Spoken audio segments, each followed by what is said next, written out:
காலகட்டம் உங்களுடைய எண்ணங்கள் எண்ணியவாறே பலிதமாகும். அந்த மாதிரி ஆட்கள்லாம் வருவாங்க, உங்களை வந்து தேடி வந்து உங்களுடைய பிரச்சனைகள் கேட்டு உங்களை தீர்த்து வைப்பார்கள்.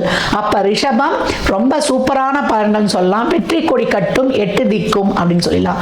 பெண்களுக்கு நீங்க என்ன நினைக்கிறீங்களோ அதை சாதிச்சிருவீங்க. நல்ல ஆடை ஆபரண அத்தியாவசிய பொருள் சேர்க்கை, மாணவர்களுக்கு நல்ல கல்வி ஞானத்திலிருந்து நல்ல படிப்பு கிடைக்கிறது. வயதுல மூத்தவங்க 60க்கு வயது மேலனா துள்ளி குதிக்கும். என்னையா புள்ள இல்லாத வீட்டுல கிழவன் துள்ளி குதிச்சானேன்ற மாதிரி 16 வயசு மாதிரி அவ்வளவு ஆக்டிவா இருப்பீங்க. நீங்களும் சாதிக்கக்கூடிய ஒரு சிறப்பான காலகட்டம். அனுபவம் பேசும் அப்படின்னு சொல்லலாம். ரிஷபத்திற்கு அட்டகாசமாய் அதிரடியாய் களமிறங்கும்.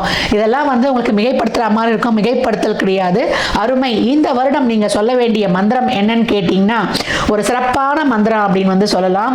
ஓம் கணேசாய நமக. இந்த மந்திரத்தை கேட்ட உடனே நீங்க கமெண்ட் பண்ணும்பொழுது உங்களுக்கான ஒரு சிறப்பான ஒரு வாழ்வின் ஆதாரம் உருவாயிற்று அப்படின்னு வந்து சொல்லலாம். நீங்கள் வழிபட வேண்டிய தெய்வம் யாருன்னு கேட்டீங்கன்னா ஸ்ரீவல்லிபுத்தூர் காளியம்மனை வந்து பத்ரகாளி அம்மனை வழிபடுவது ரொம்ப சிறப்பு.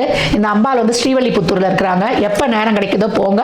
அப்படி இல்லை நீங்க வந்து அந்த படத்தை டவுன்லோட் பண்ணி வெள்ளிக்கிழமை தோறும் 3 நெய் தீபங்கள் நீங்கள் ஏற்றி ஓம் ஸ்ரீ மாத்ரே நமக இந்த ஒரே ஒரு அந்த ஒரு சொல்லும் பொழுது உங்களுக்கான செல்வ செழிப்பு கிடைக்கும். கணேசனுடைய மந்திரத்தை ஓம் கணேசாய நமக என்னும் பொழுது உங்களுக்கு சித்தியையும் புத்தியையும் தந்து சிறப்பாக வந்து உங்களை வந்து வாழ வைப்பார்னு சொல்லலாம்.